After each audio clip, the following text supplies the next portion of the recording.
últimos 5 anos, a cidade de Teresina sofreu com problemas relacionados à falta de ônibus. Entre greves e paralisações, motoristas e demais funcionários dos transportes vêm travando uma guerra com o Sindicato das Empresas de Transportes Urbanos de Passageiros de Teresina. E no meio dessa guerra está a população teresinense, que sofre todos os dias devido à instabilidade do sistema de transporte público da capital. Durante a pandemia, que ela ainda não acabou, a população de Teresina vem enfrentando um caos em relação ao transporte público da cidade, que está com uma frota reduzida e no último mês enfrentou uma greve e ficamos sem transportes por semanas. E por conta disso, por conta dessa paralisação em relação ao transporte público, eu tive que me abdicar, do meu emprego. Eu tive que sair de onde eu trabalhava porque eu não tinha condições de me locomover. Até tentei ir mantendo ir através de aplicativo de transporte, mas acontece que não, o dinheiro que eu recebia não dava para cobrir, não dava para custear.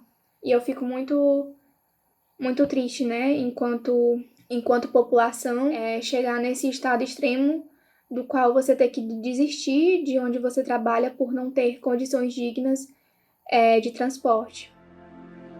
O que era para ser algo de benefício da sociedade se tornou um grande pesadelo. A incerteza de quando os transportes públicos estarão ou não em pleno funcionamento é um medo que assola os usuários. Sair de casa mais cedo, sem ao menos ter noção de que horas vai chegar. Desde que começou a pandemia, que a gente sofre com a falta de ônibus em Teresina. E quando esse decreto em greve, a situação só piora. Principalmente para quem, como eu, que mora sozinho, não depende dos pais, que já tem as contas certas todos os meses, isso afeta diretamente o financeiro, a nossa rotina. É sair mais cedo para procurar alguma forma de chegar ao trabalho. É sair do trabalho e não saber que horas que vai voltar para casa. Além da grande demora para conseguir um transporte público, um outro fator preocupante é a alta taxa de quem pega o transporte.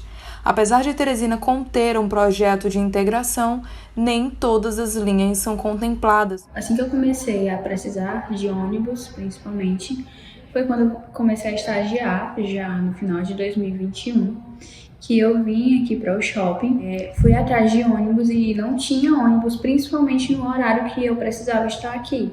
Ou era muito cedo ou era muito tarde. A minha única saída era pegar um Uber para poder estar vindo. Eu fui fazer um cálculo em relação ao quanto eu iria gastar de Uber no momento em que não estávamos tendo ônibus de forma alguma. Preço de gasolina aumentou, tudo aumentou, ônibus sumiu do mapa porque não tinha de jeito nenhum. E aí eu fui calcular quanto eu iria gastar de Uber durante o mês. Eu iria gastar em torno de uns R$600 de Uber. E eu ia ficar com o que da minha bolsa? No ônibus que eu calculei, eu iria gastar R$40. O que fica claro é que é urgente construir alternativas para um serviço essencial que atende principalmente aos setores mais pobres. Antes da pandemia, eu já dependia de transporte público, só que ele era algo bem mais acessível. Eu trabalhava, estudava, deixava meu filho na escola, e mesmo que ele não fosse ofertado de uma maneira com qualidade, a gente tinha as opções. Depois que começou a pandemia foi que ficou bem mais complicado, ficou mais difícil, menos acessível. Eu tive que voltar a trabalhar e levar meu filho pra escola também, e acabava que na maioria dos dias eu tinha que pagar por algum aplicativo, porque ônibus mesmo não tinha. E os que passavam eram em horários que, para quem precisa sair cedo de casa, era inacessível. Alguma viagem que de ônibus eu pagaria R$1,35, eu acabava pagando uns R$25, R$30. Desde quando voltou as coisas, quando retornaram, cada vez só ficou pior. Quase não tinha ônibus na cidade. Depois que o prefeito assumiu o cargo, é que ficou algo meio que impossível de pegar. A gente passa horas na parada de ônibus e quando pega um ônibus ele vem incrivelmente lotado. É uma passagem cara para um serviço que a gente não tem retorno. A gente não vê a prefeitura da cidade se movendo ou buscando melhoria. O transporte em si, o coletivo público não supra as necessidades da população. Transporte público eficiente e atrativo reduz a quantidade de veículos nas ruas, melhorando a fluidez das vias e a qualidade do ar. Toda a população é beneficiada, portanto o custeio deve ser coletivo.